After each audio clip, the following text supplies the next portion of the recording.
Megxit says the couple had Megxit mapped out in their heads but hoped to find a half-in, half-out way before stepping down as senior royals. The Duke and Duchess of Sussex welcomed their second child Lilibet Diana in June after moving to the US with son Archie last year. Scobie, the preferred reporter of the Sussexes, who co-authored their biography Finding Freedom, said their exit from royal life was more difficult for the couple than they had contemplated. The hardest part for them was taking those initial steps away from their royal roles, Scobie told. That was harder than they ever would have imagined. They had it all mapped out in their heads. They tried to find a way to compromise and find the half-in, half-out way. Scobie believes, however, if the pair had come to a compromise, they would have ended up fully stepping down anyway. But would that have enabled them to have that level of happiness and security that they have today? Probably not, he continued. Those ties with the institution would have still been strong and there would have constantly been issues about financial endeavors and the business decisions they made. And they would have found themselves leading to the decision that they had to make and put them where they are today. Since stepping back as senior members of the royal family, Harry and Meghan have reportedly signed a number of multi-million-dollar streaming and publishing deals.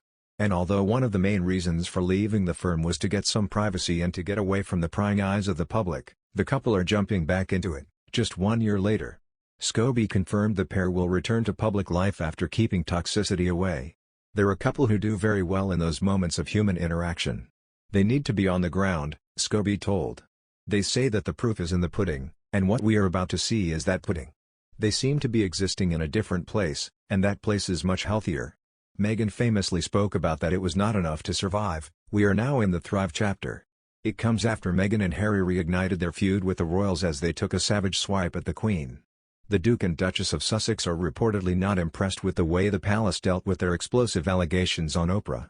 They believe Her Majesty did not take full ownership of the issues raised and little has been done since. In a new chapter of Finding Freedom featured in People, authors Scobie and Carolyn Duran say the comment did not go unnoticed. They write, the Queen's recollections may vary. Comment did not go unnoticed by the couple, who a close source said were not surprised that full ownership was not taken. Months later and little accountability has been taken, a pal of Meghan added. How can you move forward with that? Meanwhile, Harry is set to make his first public appearance following the birth of his daughter by hosting a polo match in the U.S. after pledging to increase his visibility. The Duke of Sussex will compete in the Centabale polo match today in Colorado after donating £1.1 million from the proceeds of his upcoming memoirs to the charity he co-founded. The royal family is braced for the publication of Harry's memoirs next year, which he has written not as the prince I was born but as the man I have become. Harry will be joined on the field today in Aspen by Argentine polo player and Centabale ambassador Nacho Figueras. It is the first time Harry has ventured out for a public appearance since Lilibet's birth on June 4, as the 36-year-old has been on maternity leave up until now. Meghan Markle and Prince Harry were afraid of the consequences of speaking out about the royal family, according to a new report. The couple dropped bombshell accusations against their family in a CBS interview with Oprah that aired to the world in March.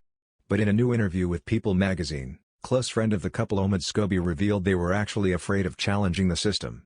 Prince Harry and Meghan also felt nerves about sitting down with Oprah, but thought they had no other choice to air out their grievances.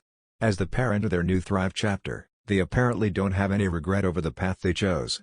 What started as a fairy tale romance became a story that reinvented the genre, a self-made, independent woman playing an equal role alongside her knight, the pal told the outlet. In the same article, Scobie revealed that the thriving couple are really excited about the busy schedule ahead following the end of their parental leave.